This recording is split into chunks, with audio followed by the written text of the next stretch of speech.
नमस्कार, आप देख रहे हैं आइडियल एक्सप्रेस। मैं हूं निशा मिश्रा। रक्षाबंधन भारतीय परंपरा का एक ऐसा त्योहार जो इतिहास की कड़ियां समेटकर हमारे सामने खड़ा होता है। पौराणिक काल में जहां भगवान विष्णु को छुड़ाने के लिए देवी लक्ष्मी राजा बलि को राखी बांधती है, तो वहीं एक प्रसंग में भगवान कृष्ण की घायल उंगली की रक्षा के लिए द्रौपदी अपने आंचल का एक छोटा सा टुकड़ा बांधकर रक्षा का व्रत लेती है। इतिहास गवाह है कि द्रौपदी के चीर हरण के समय भगवान कृष्ण ने उनकी राखी की लाज रखी थी, और रखे भी क्यों ना, बहन जो मानते थे, सखा जो मानते थे। पुराणों से अलग इतिहास बताता है कि चित्तौड़ की रानी कर्णावती ने रक्षा के लिए मुगल बादशाह हुमायूं को राखी भेजी थी। राखी के इन धागों को एक दूसरे की रक्षा, अटूट प्रेम और विश्वास का प्रतीक माना जाता है।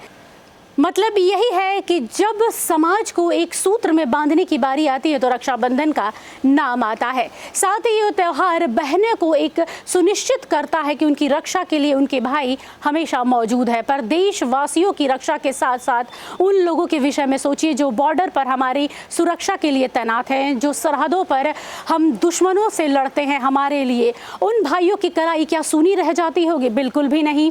हमारे देश की जो बहनें हैं वो इन सरहदों पर तैनात जवानों के लिए राखी बांधने का काम करती हैं। कई स्कूल की बच्चियां हैं जो उन्हें राखी बांधती हैं, कई शिक्षिकाएं हैं, कई संस्था की ऐसी बहनें हैं जो जाकर जवानों को राखी बांधती हैं। और इन जवानों की कलाई रक्षाबंधन के दिन कहीं से भी खाली नहीं दिखती है, बल्कि रंग बिरंगी राखी उनकी कलाई पर फबती है, सजती है। ये विभिन्न तरह के कार्यक्रम उस दिन आयोजित किए जाते हैं हमारे जवानों के लिए, और उस दिन कई संस्थाओं के लोग रक्षाबंधन का पूरा सही मायने में जवानों के लिए ये दिन इस्तेमाल होता है। फिलहाल के लिए बस इतना ही, लेकिन जाने से पहले आइडियल एक्सप्रेस उन सभी भारत के जवानों को रक्षाबंधन की हार्दिक शुभकामनाएं देता है। नमस्कार।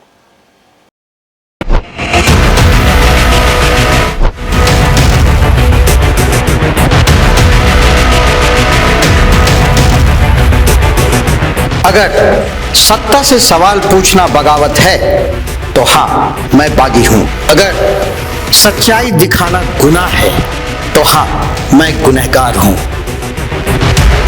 ना डर है, ना दहशत है, ना खौफ तुम्हारे इल्जामों का। पूछेंगे सवाल, तलाशेंगे जवाब, और डंके की चोट पर करेंगे सच और झूठ का पर्दाफाश। बरसों पहले जो सफर शुरू हुआ था, अब अंजाम तक पहुंचाने की बारी है। सिर्फ खबर नहीं, अब इंसाफ दिलाने की भी जिम्मेदारी है। लौट रहा हूं कड़े और बड़े सवालों के साथ, फेस टू फेस आशुतोष के साथ, सिर्फ आइडियल एक्सप्रेस।